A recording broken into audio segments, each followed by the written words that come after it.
I'm going to preview the 3 seed Georgia versus 6 seed Ole Miss football game, which is part of the college football playoff quarterfinals and at the All-State Sugar Bowl, which is in New Orleans, Louisiana, at Caesar Superdome. And I apologize for looking out because I cannot memorize all this stuff. And Georgia's actually fed by 7 points.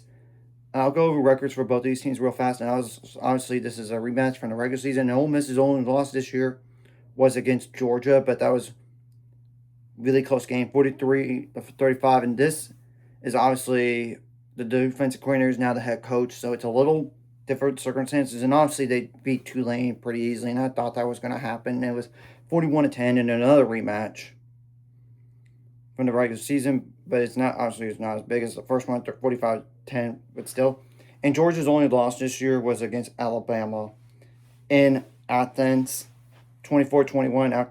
But they got the revenge in the SEC title game, which was their last game. So 12-1 in the year. Georgia obviously is 7-1 in the SEC, while Ole Miss is 7-1. Ole Miss didn't honestly make the SEC title game because of tiebreakers. Just to be clear. I'll go like offense, defense stats, and I'll go over a little bit about special teams, and I'll put the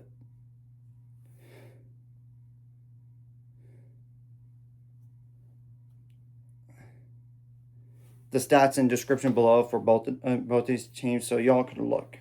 And I'll start with Ole Miss here, and it's January 1st, 7 p.m. Central Time on ESPN. Just to make sure of that. Ole Miss offensively averages 37.5 points per game while allowing 19.3. 236 first downs allowed while having 337 first downs on offense. 185.6 rushing yards per game while allowing 147.8. 312.4 passing yards per game while allowing 192.1.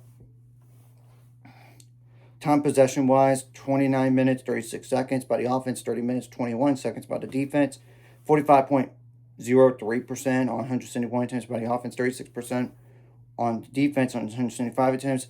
Now 45.03% on, actually 68.9% on fourth down on 29 attempts. Now 31.03% on fourth down by the defense by the opposing team on 29 attempts. I might as well go over like a little bit of special teams real fast. Like 24 for 27 on field goals for Ole Miss. Y'all can check it out. 35 punts for most commonly used punter for 1,603 yards. Average 45.8. Long 64 yards. But more than 50 yards 14 times. 13 of those punts land inside the 20-yard line. Now, the tackles for loss, 69 by the defense while allowing 66. 27 sacks on the year, not a great number, while allowing 18. That's pretty good. Now, 8 interceptions by the defense, allowing 8. As well. 48 pass breakups, 46 allowed. 74 quarterback hurries, 26 allowed. 5 fumble recoveries by the defense while allowing 5. 1 block kick, 1 safety on, while allowing none in both those categories. Now, Georgia averages 31.9 points per game, 15.9 points per game allowed on defense, 316 first downs, 204 first downs,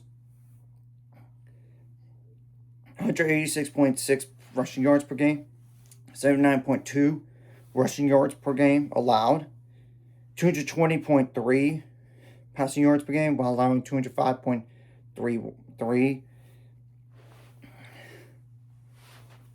Now, third down, time possession, 39 minutes, 59 seconds by the offense, 26 minutes, 1 second by the defense, 44.9% on third down on 69 attempts, 35.1% on third down by the opposing team on 71 attempts. Now, 76.5% on fourth down on 17 attempts, 42.9% on fourth down on 21 attempts. I'll go over a little bit about special teams real fast for Georgia. 15 for 16 on field goals. The only miss was like 40 to 49 yards, by the way. And the longest 53. Now, for most commonly used punter, 42 punts for 1,900 yards. long 66, average 45.24. 13 of those were above 50 yards. 21 of those landed inside the 20-yard line. Now I'll go over the other defensive stats and offensive stats. Now, tackles for loss, 56. Tackles for loss, that's not as much as in the past by the defense, while allowing 72. Now, 20 sacks on the year, that could be a problem while allowing 18. 9 interceptions by the defense, 7 allowed. 46 pass breakups while allowing 35. 21 quarterback hurries by the defense while allowing 21. 3 fumble recoveries by the defense, 5 of those allowed by the opposing team, and 2 block kicks this year, and that's really it. Obviously, whatever you did right last game, you got to bring in this game. Whatever you did wrong last game, you got to correct in this type of game. You got to try to take your opposing fans out of the game as much as you can and through your play. You got to make adjustments and fly, both offensively and defensively, not just from first half to second half, but from first quarter to second quarter, third quarter, and even fourth quarter, and even overtime if needed. So you get the whole point. You got to make it throughout the game, not just from one half to the other. And I know there might be some questionable calls here and there, but you got to be a more mentally tougher team and make plays to win. And the last thing you want is to lose your composure as well. Now, I'll go over this briefly on special teams. You got to be solid. Make your extra points. Make your field goals. Because if you look at the half of those college football playoff games, special teams were an issue for some of those teams. So, yeah, you don't want to have that happen. And don't allow, big punt returns, kickoff returns. You get that. Have good punts, good kickoffs every time, and all that. Now, defensively, you got to create some havoc, create some turnovers, be good on your third down defense and fourth down defense if needed. You got to be good on red zone defense. You want to try to hold them to 3 points instead of 7 sometimes, because that could be ultimately the difference in the game is between allowing a field goal and a touchdown. You don't want to allow chunk plays either, as on 20 yards or more, whether it's on the ground or through the air. Now, offensively, you got to take care of the ball because turnover margin can be the difference. And whoever makes one last mistake ultimately wins the game, as we all know. You got to limit the negative plays as much as possible. You got to be good on third down on offense, fourth down, 2. Same thing goes for the red zone as well. So we're going to have to wait and see what happens. And it's hard to be the same team twice, but I just think Georgia is going to somehow survive this game. They're not the same Georgia when they won back-to-back titles. I don't think they are, because they did lose to Alabama at home. They barely beat Florida in a neutral site game. They barely beat this same Ole Miss team. They barely beat Tennessee, so it's not like some invincible team like in the past.